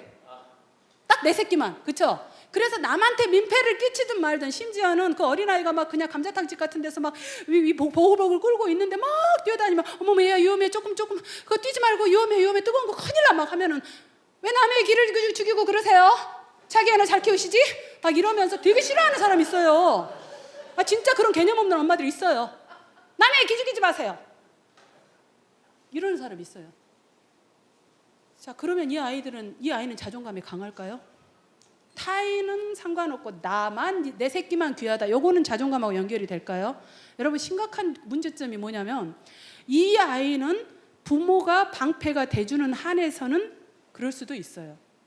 근데 보세요. 부모가 언제까지 쫓아다니면서 언제까지 그 아이와 함께 해줄 수 있어요? 그 시간이 너무 짧아요. 아이는 학교에 들어가면서 어린이집 들어가면서부터 이제 사회라는 걸 경험을 해요. 그렇죠? 그러면 타인을 존중할 수 없는 아이가 사회에 가서 사람들한테 예쁨 받을 수 있어요? 존중 받을 수 있어요? 완전 민폐 덩어리, 밉상 덩어리가 되는 거예요. 맨날 혼나고. 그러면 과연 집에서 아무리 내 새끼 해도 바깥에서 그 자존감이 유지가 될 수가 있을까요? 밖에 있는 시간이 더 많은데? 밖에 있는 시간이 훨씬 많은데 밖에서 계속 혼나가면서 집안에서만 그렇게 한다고 해서 과연 그 자존감 유지가 되겠냐는 거예요. 여러분 미국 교육의 아까 말한 미국식 방식이 정말 대단한 게 바로 그 점이에요. 아까 미국에서는 뭐라 그랬어요? 내 새끼만 귀한 게 아니라 여기 있는 모든 사람이 각 사람이 세상에 하나밖에 없는 특별한 존재. 그러니까 한마디로 나만 특별한 게 아니라 옆에 있는 친구도 소중한 거야. 존중해 줘야지. 요것을 어렸을 때 가르쳤어요. 그러니까 이게 어떤 차이가 나냐면요, 우리는 아이들을 평가할 때 거의 예외 없이 공부로 평가를 해요. 근데 사실 다 공부를 잘하는 건 아니거든요. 아이들마다. 특별히 우리 하평이처럼 어렸을 때 못하다가 뒤에 가서 이렇게 뒷심 발휘해서 대기만성형도 있게 마련이에요. 근데 이런 아이를 어렸을 때부터 공부로만 평가를 한다면 당연히 이 아이는 어렸을 때 자존감이 빡빡 죽겠죠. 근데 어렸을 때 뭐라 그랬어요? 네가 잘할 수 있는 게 뭐니? 네가 잘할 수 있는 게 뭐야? 요거를 가르쳤잖아요. 자, 그래서 친구들 앞에 그걸 발표를 하게 했었어요. 자, 그랬는데 놀라운 일이 뭐냐면, 우리 한국에서는 길거리에서 친구를 만나요. 그러면 대체적으로 친구를 어떻게 소개해요? 저 같은 경우도 그랬거든요. 엄마 저 친구 되게 공부 못해가지고 맨날 선생님한테 혼난다. 엄마 저 친구는 진짜 우리 반 공부 잘하는 애야. 우리 반 1등이다. 막 이렇게 소개하잖아요. 그쵸? 근데 우리 아이들이 친구를 소개하는 방식이 좀 다르더라고. 엄마 저 친구는 달리기를 되게 잘하는 친구예요. 이래. 그럼 우리 한국 엄마들 반드시 그 질문 뒤에 질문 따라온다? 뭐라 그래요? 공부는? 마치 그 남자들이 그런다면서요. 그 여자애 진짜 착해. 그러면 얼굴은 못생겼을 거라고 아예 결론이. 그죠? 얼굴은 안 예쁜가 보다 한다죠. 마치 그것처럼 쟤 달리기 잘해 하는 말이 공부는 못해로 들려요, 사실. 그러니까 공부는 이 소리가 자동적으로, 자동 반사로. 저도 한국 엄마예요. 애 달리기 잘해 하는데 당연히 제가 공부는? 하고 물어봤더니 우리 아들이 뜨악해가지고 저를 쳐다보면서 엄마 공부보다 달리기를 더 잘한다고 이러는 거예요. 쟤는 공부보다 달리기를 더 잘한다니까요. 나는 달리기보다 공부를 더 잘하는 아이고 쟤는 공부보다 달리기를 잘하는 아이. 이렇게 존중을 하더라고요. 대단하지 않아요, 여러분? 그 아이가 가진 특성을 존중해 좀. 그래서 그 아이들에게 정말 공부 잘한다고 사람 무시하지 마. 쟤는 달리기 잘하는 거야. 잘하는 아이야. 여러분, 바로 이런 교육이 어렸을 때부터 이루어졌기 때문에 우리가 그렇게도 부러워하는 서구의 문화, 매너, 이게 바로 그 교육에서 비롯된 거예요. 타인을 존중하니까 그 매너와 그게 문화로 형성이 되는 거예요. 우리나라는 어때요? 내 새끼만 중요하니까 우리 식구만 중요하지, 그냥 타인의 질서 따위는 그냥 막 새치기 하고 끼어들고 하는 게 전혀 타인을 존중하는 문화가 아니에요. 그래서 우리나라는 정말 경제적으로는 선진국인데 문화적으로는 아직 멀었다라고 하는 게, 사실상 이런 교육이 없어요. 타인을 존중하는 교육이 없어요. 이거는 자존감과 연결되지 않아요. 결국은 바깥에서 무시받으면서 그게 온전한 자존감으로 형성되기는 어려운데, 그래서 성경이 얘기하죠. 예수님도 하나님과 사람 앞에서 사랑받는 아이였다. 이것은 정말 타인을 존중하고 배려하는, 겉 안과 밖에서 정말 타인을 존중하는 이게 형성이 됐을 때 정말 하나님과 사람 앞에서 사랑스러운 아이. 이게 우리의 목표가 돼야 되는 거예요. 타인도 존중하면서, 그러면서 나 자신의 자존감이 탄탄하게 형성이 될 수 있는 아이. 그렇죠? 자, 근데 실질적으로 자존감 높은 아이가 성공할 확률이 높다고 합니다. 오늘날 정치, 경제, 사회, 문화, 언론, 금융 막 할 거 없이 전 세계적으로 가장 높은 성공률을 보이는 민족을 꼽으라면 우리가 어디를 꼽아요? 유태인. 금방 나왔어요. 유태인이라는데 아무도 의의가 없어요, 사실은. 유태인들이 성공률이 너무 높아. 근데 유태인이 잘 아시다시피 인구가 많은 나라가 아니에요. 근데도 정말 그 전 세계 노벨상에 거의 25%에서 30%까지 휩쓸어 간다는. 왜 이 5%라는 엄청난 이게 차지를 하느냐? 워낙에 이 사람들이 그 세계 역사에서 워낙 박해를 받다가 보니까 자기 나라 없이 떠돌면서 워낙에 박해를 받다 보니까 유태인이라는 걸 감추는 사람도 있다는 거예요. 그래서 그것까지 감안을 하면 30%까지 보는 사람들이 있어요. 근데 대체적으로 25%의 노벨상을 휩쓸어 간다라고 할 정도면 엄청난 거죠. 우리나라도 이제까지 노벨상 하나, 그것도 고생하셨다고 평화상. 그 똑똑하다는 대한민국에서도 노벨상 하나가 없는데 어마어마한 거예요. 그 적은 민족에서 나라도 없이 떠돌던 그런 사람들이. 그렇죠? 근데 유태인들이 왜 이렇게 성공률이 높을까? 너무 궁금하지 않아요? 자, 그래서 스탠포드의 그 젠센이라는 교수가 유태인의 성공 비결에 대해서 조사를 했다는 거예요. 그래서 우리가 제일 먼저 어느 민족이 그렇게 탁월하게 뛰어나다 하면은 제일 먼저 우리가 세울 수 있는 가설은 뭐예요? 저 민족이 머리가 탁월하겠지. 지능이 다른가 보다. 인종별로 뭔가 지능이 다른가 보지. 이것부터 생각하게 돼 있어요. 자, 그래서 지능 검사를 했는데 놀랍게도 지능이 가장 탁월할 줄 알았던 유태인이 가장 탁월은 고사하고 우수한 수준에도 못 들어. 평범했다라고 발표했어요. 그냥 평범했다까지만 나왔어요. 왜? 그때는 이 인종별로 지능을 검사를 한다는 게 인종차별적이다고 굉장히 젠센 교수가 많이 얻어맞았어요. 그래가지고 몇 등까지 구체적으로 발표되지 않았어요. 그래서 그냥 평범했다만 나왔거든요. 근데 어쨌거나 간에 젠센 교수 입장에서는 왜 이 평범한 머리로 그렇게 뛰어난 업적을 이루는가가 참 궁금했을 거 아니에요. 참고로 여러분 2002년도 헬싱키 대학에서 각 나라별로 지능 검사를 해가지고 발표한 적이 있습니다. 그때 그 평범하다는 유태인이 얼마나 됐을지 참 궁금하시죠? 70 몇 개국을 조사를 했던 것 같아요. 그런데 저는 그 평범하다 하면 우리는 보통 20, 30등은 생각하죠. 70 몇 개국 중에 평범하려면 한 20, 30등은 됐겠지? 근데 놀랍게도 45위였어요. 이러면 거의 하위에서 더 가까워요. 진짜 평범 수준에서도 거의 바닥에서 더 오히려 세는 게 더 빠를 정도로 뜻밖의 너무 낮았어요. 그죠? 이 머리로 어떻게 그 성공을 거두냐고. 이러니까 이제 젠센 교수가 결국은 이제 후속 조치를 하면서 이 유태인의 성공 비결이 뭐냐 그랬더니 놀랍게도 바로 유태인들 선민 사상 있죠. 우리는 하나님께 선택받은 민족이다. 바로 이 특별한 자긍심. 우리는 특별한 민족이야. 니들하고 달라. 우리는 하나님께 선택받은 너무나 특별한 민족이야. 바로 이 자긍심이 자존감과 연결이 되는 거예요. 그래서 가장 자존감이 탁월한 민족이 유태인이에요. 이 자존감과 자긍심이 성공의 비결이라고 그랬어요. 그러면 여러분 생각해 보세요. 자, 사실 그때 2002년도에 유태인이 45위를 하고 있었을 때 1등은 어느 나라였을까요? 조금 짐작은 되시는데 확신은 없으시죠? 찍기는 잘하거든 우리가. 찍기는 할 수 있을 것인데 확신은 없는. 사실 그때 발표는 1등이 홍콩, 2등이 한국이었어요. 근데 홍콩은 국가가 아니에요. 그 당시는 아직 중국에 들어가기 전이라 홍콩은 따로 빼서 나왔었지만 지금은 중국으로 들어갔어요. 중국이 그때 13등. 그럼 중국하고 홍콩을 합해봐야 10등이 될까 말까예요. 그렇죠? 우리나라도 강남만 빼가지고 했으면 조금 더 높게 나왔겠지. 그러니까 홍콩은 국가로 칠 수가 없어요. 그렇다면 국가별로 가장 지능이 탁월한 민족은 한국이라는 거예요. 이건 사실 거의 이견이 없는 정설이에요. 전 세계에서 가장 지능이 탁월한 나라는 대한민국이에요. 놀랍지 않아요? 거기다가 우리가 성공할 수밖에 없는 이유들은 너무나 많이 있어요. 전 세계적으로 교육률이 가장 높은 나라. 오바마가 부러워하는 대한민국. 그렇죠?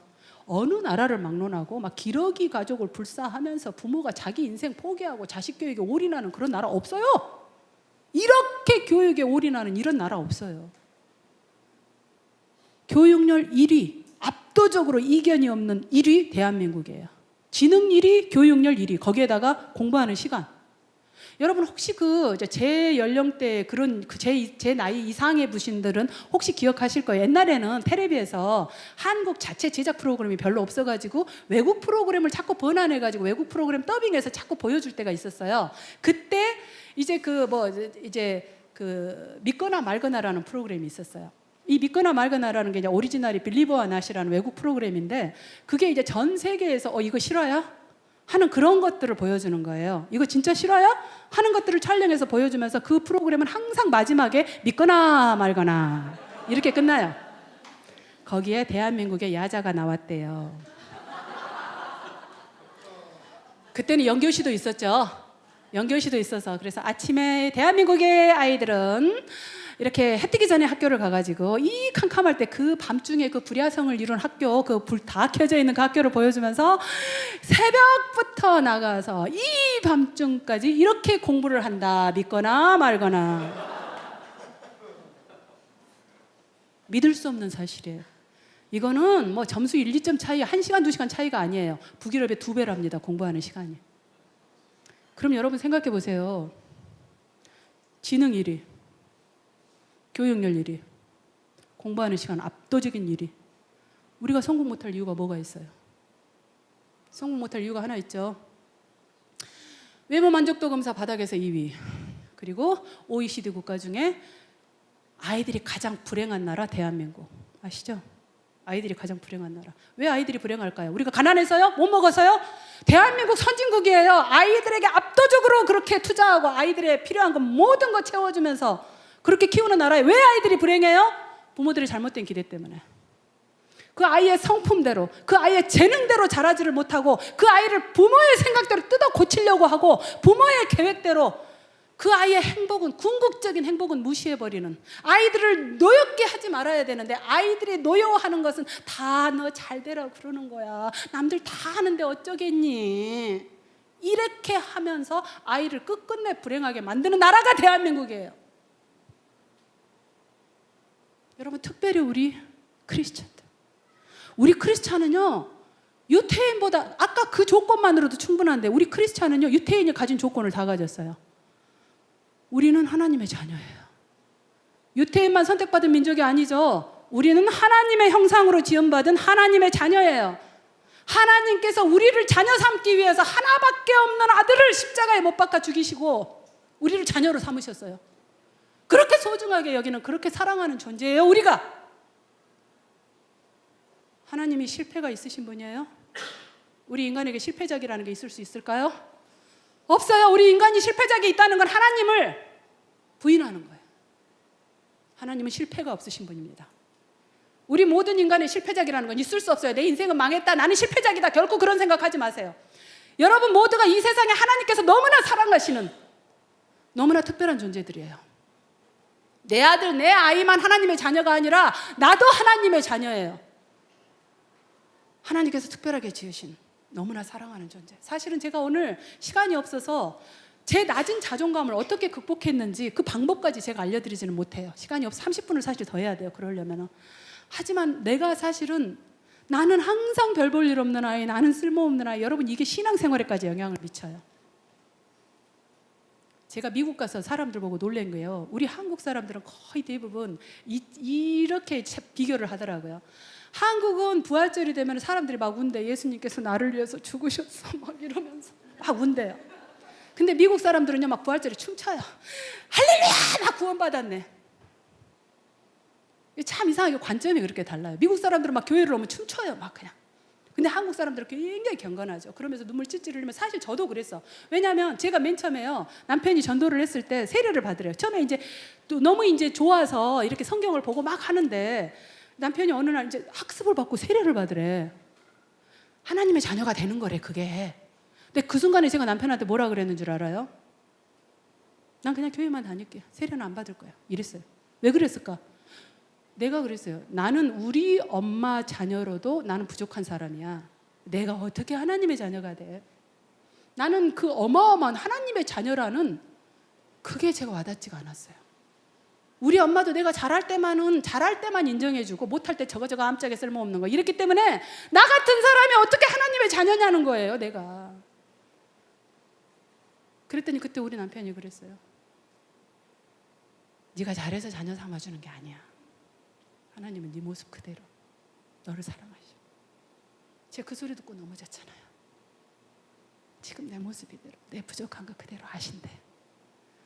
내 부족한 이 모습 이대로 나를 사랑하신대. 그래서 제가 이제 늦바람이 나게 된 게 바로 그 소리 때문에. 세례 받고 나 신학대 간다고 난리 치고 막 진짜 그 말 때문에. 우리 엄마는 내 모습 있는 대로 사랑해 주시지 않았는데 하나님은 내 부족한 거 다 아신대요. 이대로 사랑하신대요. 그 소리에 내가 무너졌어요. 근데 그럼에도 불구하고 그 소리 때문에 내가 세례를 받기는 받았는데 그 다음에 신앙생활이 어떠느냐, 완전 율법주의적인 신앙생활을 하는 거예요. 뭐냐, 내 행위로 인정받으려는. 내가 교회를 빠지면 하나님이 싫어하실 것 같고, 내가 11조를 안 내면 뭔가 벌을 내릴 것 같고, 뭔가 내가 하나님 앞에 사랑받을 짓을 막 해야 된다라는 그 생각 때문에 내가 신앙생활이 행복한 게 아니라 그 자체가 나한테 올무가 되고 정말 신앙생활 하는 게 힘들어져요. 율법주의적인 생활, 내 행위로 인정받으려는. 왜? 우리 엄마가 내가 잘할 때만 칭찬해 줬거든. 그게 내 몸에 배가지고 하나님한테도 잘해야만 인정받을 것 같은 거야. 잘해야만. 그냥 하나님이 날 사랑하시고 정말 자유롭게 정말 하나님 앞에서 기쁨을 느끼는 신앙생활이 아니라 그런 감사와 기쁨이 넘치는 그런 신앙생활이 아니라 항상 그런 사람들이 제일 좋아하는 찬송이 뭔지 아세요?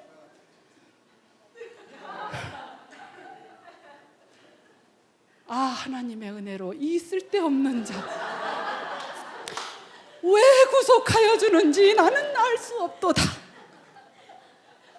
이 벌레 같은 나. 항상 그 찬양 부르면서 항상 눈물 찔찔 흘리면서 제가 사실은 진짜 제가 오늘 이 시간에 제 회복까지는 이야기를 할 수가 없지만 우울증까지 걸렸어요. 나중에는 사는 게 너무 힘들어. 신앙생활도 힘들고 다 힘들어. 그래가지고 나중엔 제가 하나님 나 좀 그냥 데려가세요. 난 사는 게 너무 힘들어요. 제 기도 제목이 뭐였는 줄 아세요? 하나님, 우리 막둥이 대학 갈 때까지만 살아있게 해주세요. 막둥이가 독립은 해야 내가 죽어도 눈 감고 죽겠더라고요. 우리 막둥이 독립할 때만 되면 난 더 이상 세상에 남아있고 싶지 않아요. 나 데려가세요. 제가 그런 기도를 했었습니다. 사는 게 너무 힘들었어요. 믿음 생활도 힘들었어요. 심지어 확신이 없어요. 그게 확신이 없어요. 겨우 남편의 그 설득 때문에 세례를 받긴 받았지만 내가 정말 사랑받는 자녀라는 그 확신이 없었던 거예요.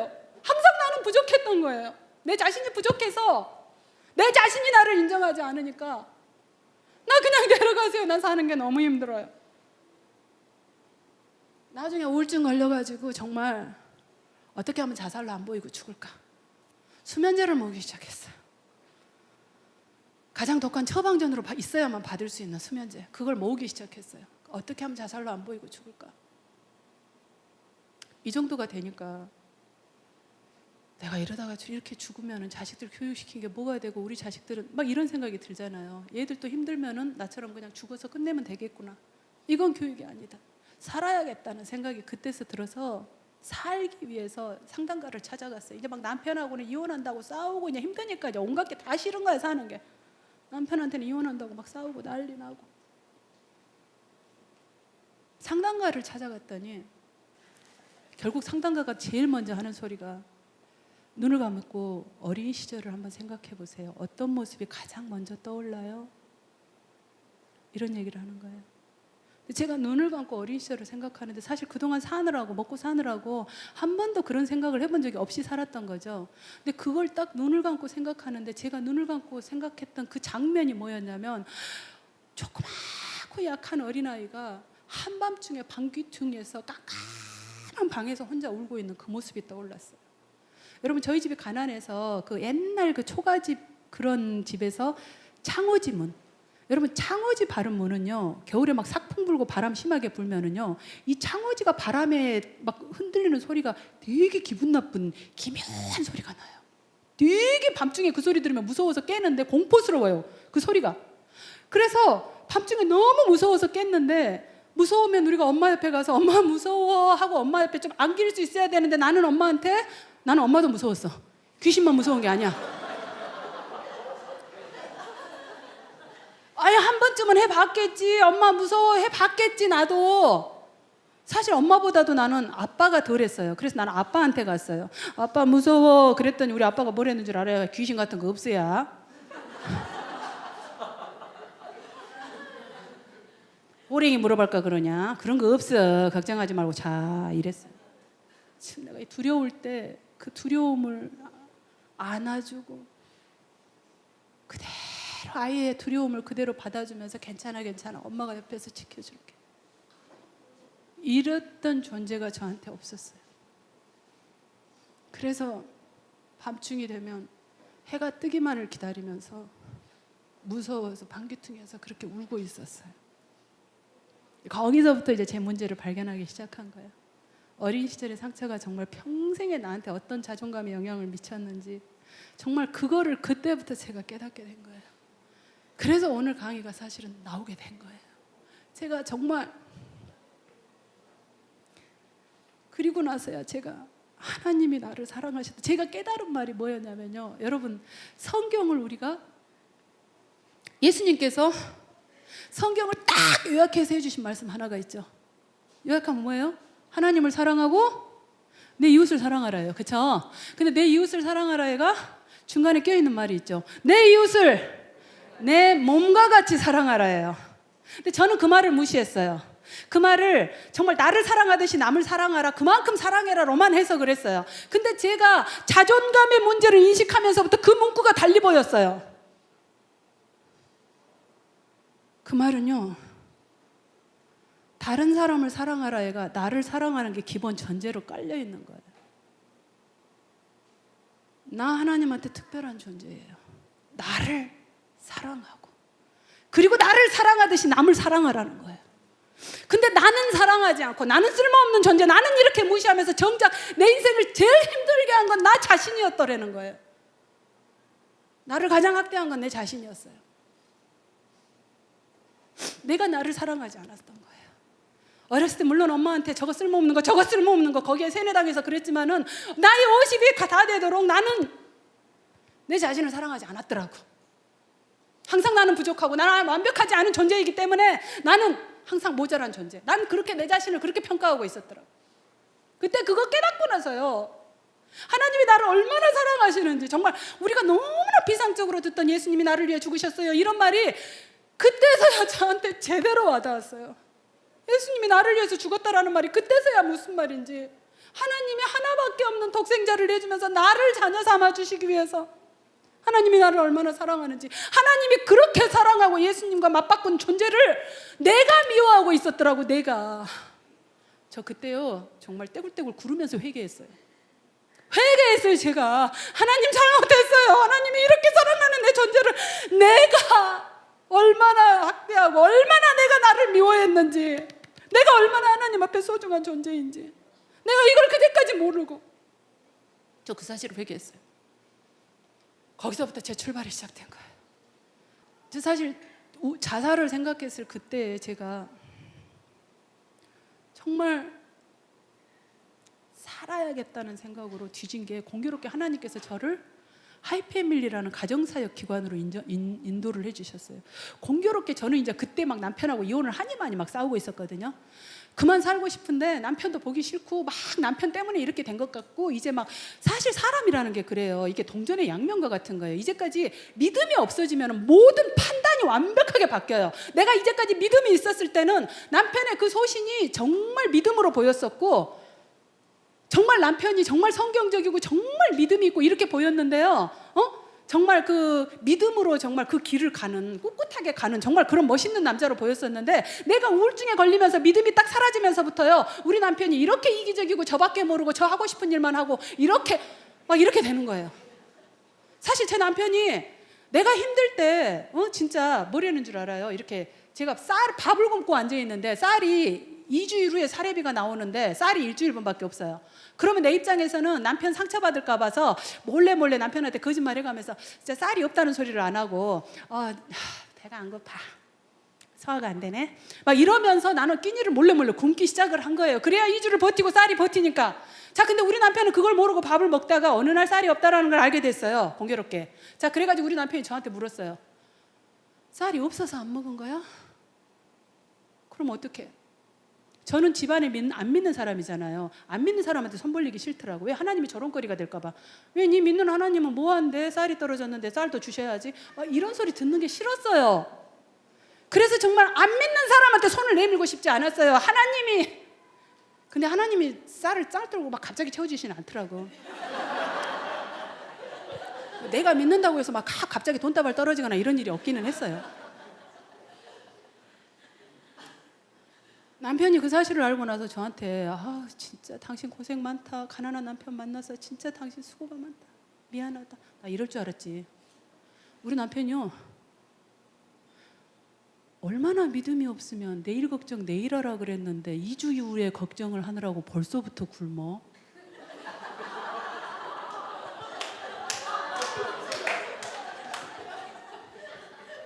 저 혼났어요, 믿음 없다고. 우리 남편이 이해가 안 돼. 자기 믿음에서 이 믿음 연약한 사람이 이해가 안 된 거예요. 참, 우리 남편도 그렇게 철이 없었어요, 사실. 자, 우리 남편 흉볼 나면 끝도 없어요.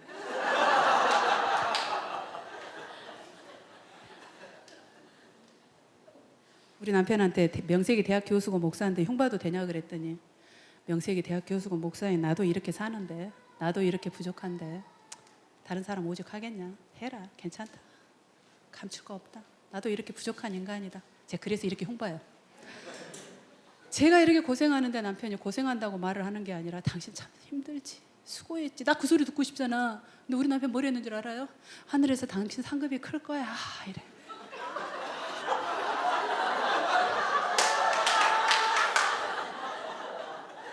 제가 그 순간에 화가 나가지고 그 소리를 듣는데 아멘이 나오는 게 아니라 아멘이 아니라 너무 화가 나가지고 나 상급 안 받아도 돼. 난 그냥 커트라인으로 거기 들어가서 개집에서 개털 모자 쓰고 있어도 상관없으니까 왜 나 상 받게 해주려고 이 고생 시켜? 대판 싸웠어요. 그냥 이 성경적인 말에 은혜가 안 되더라고. 하여튼 그렇게 살았어요. 저도. 자, 그래가지고 진짜 그만큼 이제 막 진짜 남편이 이제 그 순간부터 이기적이고 정말 여자 마음 이해도 못하고 정말 형편없는 남편이고 이제 막 그렇게 보이기 시작하는 거예요. 죽으라고 싸우다가 결국 제가 부부 회복 이렇게 쳤더니 희한하게 그 하이패밀리로 연결을 해줬어요. 근데 거기 갔더니는 이제 신입생들 모아놓고 어떻게 가정사역을 이 가정사역하는 기관에 어떻게 오게 됐느냐 자기의 포부를 밝혀라 하는데 이제 사람들 의견이 다 이 교회에 정말 요즘같이 정말 가정들이 깨지는 이런 사회에 뭐 나가 가정을 세우고 막 엄청난 포부들을 밝혔을 거 아니에요. 근데 그 순간에 제가 그랬다는 거죠. 저는 진짜 그 사이에서 내가 발표해야 되나 말아야 되나 하다가 저는 사실 우울증에 걸려 있고요. 전 솔직히 제가 이거 배워서 제가 쓸 기회나 있는지 잘 모르겠습니다. 전 그냥 집에만 있으면 자꾸 죽고 싶은 생각이 들고 죽을 것 같아서 그냥 살기 위해서 나왔습니다.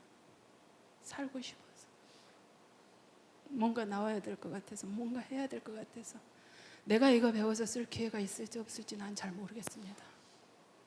그냥 살기 위해서 나왔습니다. 이 소리를 하면서 눈에 눈물이 뚝뚝뚝뚝 떨어진 거. 너무나 부끄러웠던 고백인데 그때 그 송기룡 목사님이 참 잘 오셨습니다 그러더라고요. 그러면서 그분이 해주시는 말씀이 wounded healer라 그러죠. 상처받은 자가 치유받은 후에 다른 사람의 고통과 상처를 더 알고 더 많이 치유할 수 있는 자가 될 거다. 그런 말을 해주셨는데 그 당시만 해도 저는 그런 말 전혀 들어오지 않았어요. 내가 무슨 일을 할 수 있을까?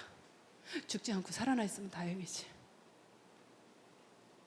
가운데 이야기 건너뛰고 결국은 하지만 내가 그 자존감의 문제, 내가 하나님께 사랑받는 존재라는 그걸 깨닫고 난 후부터 제가 일어났어요. 그래서 사실은 그 전에 사람들이 저한테 책 써라. 애들 그렇게 잘 키웠는데 어떻게 해서 명문대 보냈는지 막 책 써라. 근데 저는요 자존감 약한 사람의 특징이 그래요. 세상에 하버드에 보냈다는 책이 얼마나 많은데 나 같은 사람이 쓴 책 누가 읽겠냐? 이렇게 생각하는 게 자존감 약한 사람의 내가 뭘 한다고 나까짓 게 뭔데 이렇게 생각하는 게 자존감 약한 사람의 특징이거든요. 저 그렇게 생각하고 책을 안 쓰고 있었어요. 근데 거기다가 내가 우울증까지 걸려버리니까 나는 책 쓸 자격도 없다. 이렇게 형편없는 사람이 사람을 속일 수는 없다. 자, 그렇게 생각하고 이제는 나는 책 쓸 기회라는 건 전혀 없을 거라고 생각했어요. 게다가 이 출판이 쉽지 않더라고요. 제 남편이 명세기 교수에다 박사인데 그래도 책을 썼는데 출판을 안 해줘, 출판사에서. 그래가지고 처음에 자기 돈 내가지고 1,300만 원 내가지고 자기 출판을 한 거예요. 자기 돈으로 출판을 한 거예요. 자비 출판. 아니 교수 박사가 책을 써도 출판을 안 해줘서 1,300만 원을 내려는데 내가 내 책을 쓸 꿈이나 꿨겠어요? 난 당연히 내가 책을 써도 누가 출판도 안 해줄 거고 내가 뭐 누가 내 책을 읽을 거고 아무 생각을 안 했어요. 근데 내가 자존감을 회복하면서부터 내가 하나님께 존중받고 하나님께서 나를 위해서 이루려는 또 계획과 뜻이 있을 것이다. 그것이 무엇인지 하나님이 나를 위해서 어떤 일을 하려고 하는지 내가 할 수 있는 걸 해보자. 그때 제가 애들한테 전화 걸었어요. 사람들은 저한테 석세스 스토리를 쓰라고 그랬어요. 근데 제가 아이들한테 나는 석세스 스토리 크게 쓰기는 이미 틀렸고 내가 얼마나 형편없이 무너졌고 내가 얼마나 많은 실수를 했었고 내가 얼마나 부족한 사람인지 나는 휴먼 스토리를 쓰겠다. 우리 아이들이 그러더라고요. 쿨.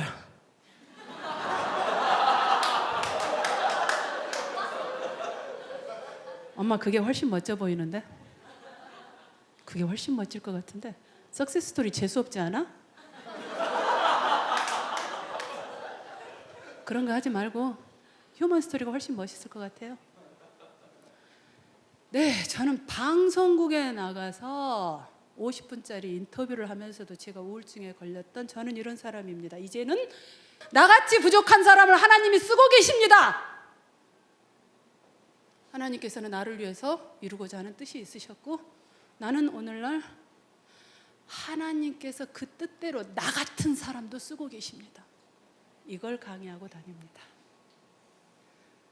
여러분이 정말 하나님의 사랑을 확신하신다면, 하나님이 나를 이루고자 하신 뜻이 무엇인지 그걸 확신하시고 그 믿음대로 여러분이 잘할 수 있는 것이 분명히 하나님께서 주셨어요. 누구에게나 잘할 수 있는 뭔가를 분명히 주셨다는 거예요. 무시하지 마세요. 나 같은 것이 하지 마세요. 그건 하나님 무시하는 거예요. 하나님은 실수가 없으신 분입니다. 실패가 없으신 분입니다. 정말 하나님 그 사랑을 확신하시고, 여러분이 하나님의 소중한 존재, 하나님께서 이루시려는 그 뜻을 이루기 위해서 여러분이 자기가 할 수 있는 최선을 다하면서 산다면 분명히 여러분께서 하나님께서 기뻐하시는 그런 일꾼이 되실 거라고 믿습니다. 여러분 자녀들 하나님의 자녀로 존중해 주시고, 여러분 자신도 너무나 하나님께 사랑받는 하나님의 소중한 자녀라는 사실 결코 잊지 마시고 사랑하시고 존중하시고 감사하면서 사시기를 정말 부탁드립니다. 수고하셨습니다.